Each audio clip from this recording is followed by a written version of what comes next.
नमस्कार दोस्तों, आयुर्वेदिक एस्ट्रो में आपका हार्दिक स्वागत है।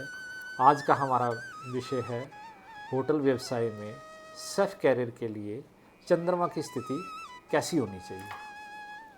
तो सबसे पहले हम आपसे आशा करते हैं कि हमारी ये वीडियो आपको पसंद आएगी और पसंद आए तो और लोगों के साथ भी शेयर करिए। तो हम आज की वीडियो शुरुआत करते हैं। चंद्रमा एक ऐसा प्लानेट है, एक ऐसा ग्रह है जो हर इंसान के जीवन में प्रभाव डालता है और छोटा मोटा प्रभाव नहीं डालता, बहुत बड़ा प्रभाव डालता है। तो जब खाना कोई बनाता है तो उसकी मानसिक स्थिति कैसी होनी चाहिए और उसका व्यवहार कैसा होना चाहिए, ये सब चीज़ चंद्रमा के ऊपर डिपेंड करती है। क्योंकि चंद्रमा एक राशि में 2.5 दिन रहता है और उसकी स्पीड फ्रीक्वेंसी जो है हमारे मन के ऊपर जो है वो सबसे ज़्यादा प्रभावशाली होती है। चंद्रमा मन का कारक है। तो खाना बनाते समय एक शेफ़ की मनोस्थिति कैसी होनी चाहिए, क्योंकि उस खाने को होटल व्यवसाय में कितने लोग खाएंगे, कितने लोग उसको एंजॉय करेंगे, तो ये सबसे बड़ी इम्पॉर्टेंट चीज़ है। तो आज का हमारा विषय बहुत महत्वपूर्ण है। तो शेफ़ का जो चंद्रमा है, मतलब जब भी होटल का एक व्यवसायी किसी भी शेफ़ को रखे तो इन चीज़ों को महत्वपूर्णता से ध्यान से रखे। वो उसकी सैलरी के बारे में ज़रूर डिस्कस करता है, उसकी पर्सनालिटी के बारे में ज़रूर डिस्कस करता है, पर किचन में पर्सनालिटी का क्या काम,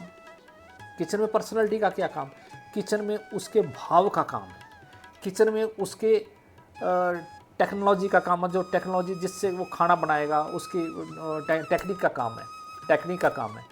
तो हमने ये देखना कि उसकी मनोस्थिति कैसी होगी। वो मनोस्थिति को हम जानने के लिए सिर्फ चंद्रमा को देखते हैं कि जिस भी शेफ़ का जो खाना बनाता है उस शेफ़ का चंद्रमा किस राशि में होना चाहिए और कितनी डिग्री का होना चाहिए। सर्वप्रथम चंद्रमा उच्च राशि में होना चाहिए। चंद्रमा कर्क में उच्च का होता है, वृष में उच्च का होता है। मतलब कर्क राशि 4 नंबर की राशि में, वृष राशि 2 नंबर की राशि में चंद्रमा उच्च का होता है। अब चंद्रमा तो देख लिया हमने, किसी ने ये देख लिया कि चंद्रमा जी वृष राशि में है इस शेफ़ का। अच्छा, दूसरा ये देख लिया कि इस राशि में कर्क राशि में उच्च का है। पर आपने कर्क राशि में तो ये देख लिया कि चंद्रमा, तो उससे आपको ये कंफर्म नहीं हुआ कि चंद्रमा उच्च का है। आपको ये देखना पड़ेगा कि चंद्रमा की डिग्री कितनी है। डिग्री का मतलब है कि वो जो शेफ़ है वो अमावस्या के आसपास पैदा हुआ है या पूर्णमासी के आसपास पैदा हुआ। अगर उसकी डिग्री 3 डिग्री तक करा तो वो अमावस्या के आसपास का पैदा हुआ। 0 डिग्री से लेकर 3 डिग्री तक वो अमावस्या के आसपास का पैदा हुआ होगा। 4 डिग्री 5 डिग्री से ऊपर है तो उसकी डिग्री बढ़ती जाएगी। सबसे अच्छा शेफ़ 11, 12, 13, 14, 15, 16, 20 डिग्री तक का जो शेफ़ होगा, डिग्री मतलब चंद्रमा की डिग्री बोल रहा हूँ, शेफ़ की डिग्री नहीं।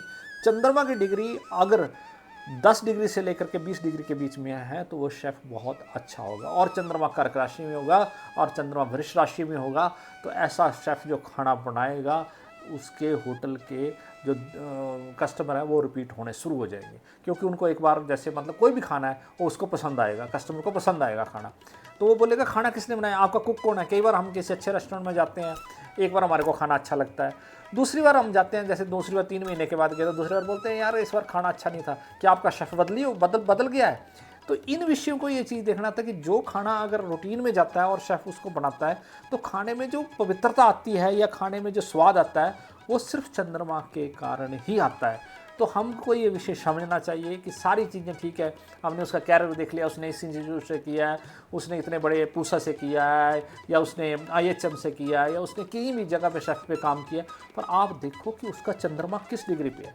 शेफ़ रखने से पहले एक बार ज़रूर कंफर्म करवाओ कि चंद्रमा उसका किस डिग्री। फिर देखो, हम गारंटी के साथ बोलते हैं कि आपका होटल का रेस्टोरेंट या आपका जो रेस्टोरेंट है, बियर बार है, या आपका जो जिसको कैफ़े है, वो जो भी चीज़ उसमें बनाएगा वो कस्टमर को पसंद आएगी।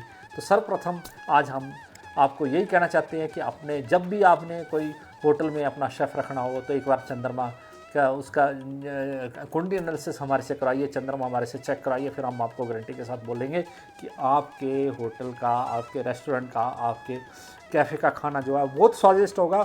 और उसके बाद आप उसको टेस्ट कीजिए, हम आपको गारंटी के साथ कह सकते हैं ये चीज़ें। ठीक है, आज इस विषय को यहीं कंक्लूड करते हैं। अगर आपको हमारा वीडियो अच्छा लगा होगा तो आप हमारे वीडियो को सब्सक्राइब, लाइक भी कीजिए और लोगों से भी शेयर कीजिए। धन्यवाद। जय माता दी।